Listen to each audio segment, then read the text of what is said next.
But John Henry Falk may have experienced the most profound effect.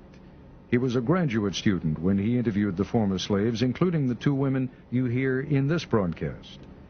Himself interviewed just before he died in 1979, Falk was going on about how he believed in giving blacks the right to go to school, giving them the right to vote, giving them the right to go into anything they qualified for. And then he said he experienced an epiphany. I was sitting out on a wagon tongue with this old black man, and was telling him what a different kind of white man I was. I remember him looking at me very sadly and kind of sweetly and condescending and said, "You know, you still got the disease, honey. I know you think you're cured, but you're not cured. You can't give me the right to be a human being. I'm born with that right. Now, you can keep me from having that. If you've got all the policemen and all the jobs on your side, you can deprive me of it. But you can't give it to me, because I was born with it just like you was."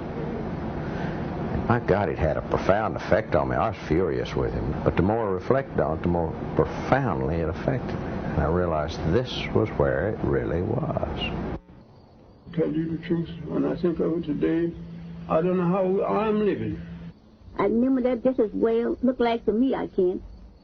Been slaves all our lives. Mother was a slave, sister was a slave, father was a slave. They know nothing about reading right there. All that I know, they teach you to mind your master and your missus. Mom and them didn't know where to go. You see, after she would go, just like he turned something out, you know. Didn't know where to go. They are haunting voices from the past, not actors reading a script or scholars reading a text, but the actual voices of men and women, Americans, who were born in slavery. My name is Fountain Hughes. I was born in Charlottesville, Virginia. My grandfather belonged to Thomas Jefferson. My grandfather was 115 years old when he died. And now I am 101 years old. Other people didn't have no beds when they were slaves. You all slept on the floor. Sat up here, sat up there. Just like a lot of wild people. We didn't know nothing. Didn't like to look at no book. Harriet Smith, remembering what she saw as a small girl during the final days of the Civil War. We said, I stood on that picket fence all day long, seeing them soldiers going back to San Antonio and different places. Colored soldiers in droves. That's right along by our house. Our home is a two-story house, a white house. These recorded memories were among thousands of interviews done with ex-slaves in the 1930s and 40s. Can you remember slavery days very well? Of course, I remember all our white folks. And all the names of them, all the children. Call every one of the children's names. Who did you belong to? Jim Bunton, the baby boy. The results of these digitally enhanced recordings are arresting, almost unbelievable. The idea of hearing the voices of actual slaves from the plantations of the Old South is as powerful, as startling really, as if you could hear Abraham Lincoln or Robert E. Lee speak. Listen again to Fountain Hughes, who was born in 1848. We were slaves. We belonged to people. They sell us like they sell horses and cows and hogs and all like that. Have an auction bench, and they put you up on the bench and bid on you, the same as you're bidding on cattle, you know. Much of what these three former slaves say may at first seem unremarkable. Much of what they say may surprise and upset, and their calm demeanor is at odds with the evil and violence we associate with slavery. Here is 91-year-old Texan Laura Smalley talking in the 1940s about the outcome of a tussle between two women, one black, one white, one slave, one mistress. The mistress tried to slap the slave, but the black woman pushed her into a chair. Laura Smalley was a girl at the time, but she remembers vividly what happened to the black woman when the master came home. Well, they taken that poor old woman, cat in the peach orchard and whipped her. and, just tied her hand this way, around the peach orchard tree. I remember that just as well, looked like to me, I can, and round the tree, and whipped her. And well, she couldn't do nothing but just kick her feet, just kick her feet. But it just had her clothes off down to her waist, Just didn't have her plumb naked, but they had her clothes down to her waist.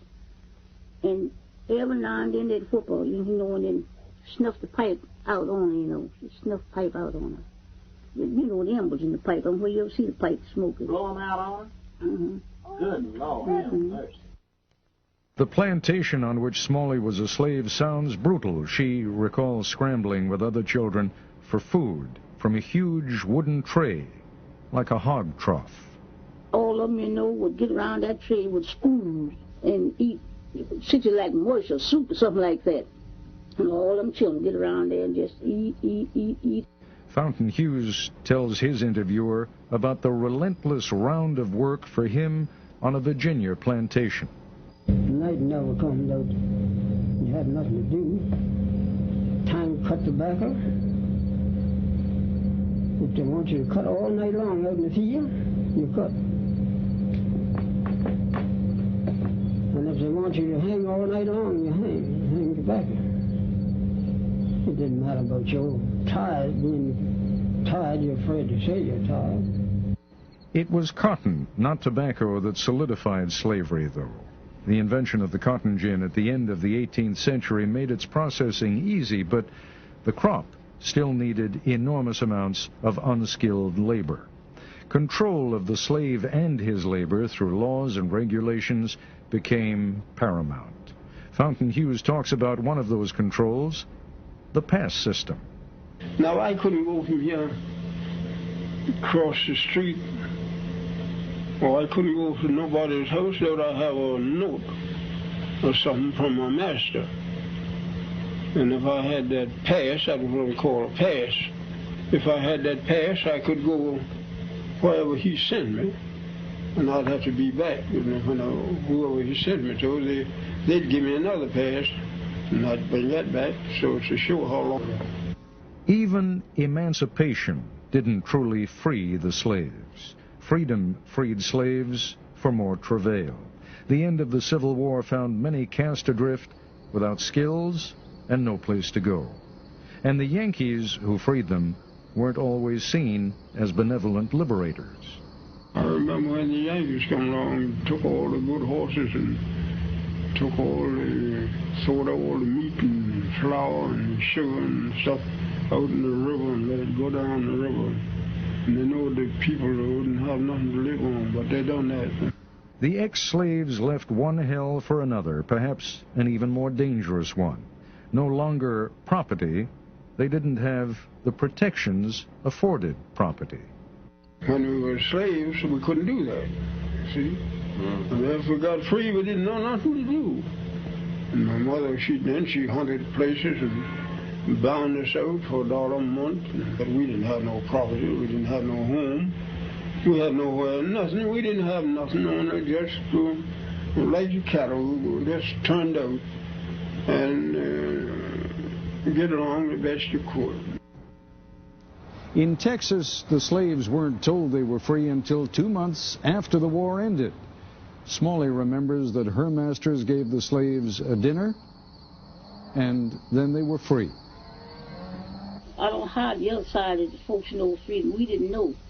They just thought, we're just feeding us, Them didn't know where to go. You see, after freedom broke, just like he turned something out, didn't know where to go. That's just where they stayed. Didn't know where to go. Turn us out just like, you turn out cattle.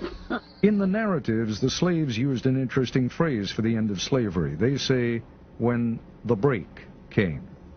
Good times, easy times were not at hand. The trials for millions of black Americans didn't end in 1865. They continued. Laura Smalley and her family became sharecroppers. Harriet Smith's first husband was killed by whites during the Reconstruction, probably because of his political organizing. Fountain Hughes went north to Baltimore and worked at numerous jobs, including hauling manure. Not an enviable job, but it was the job of a free man.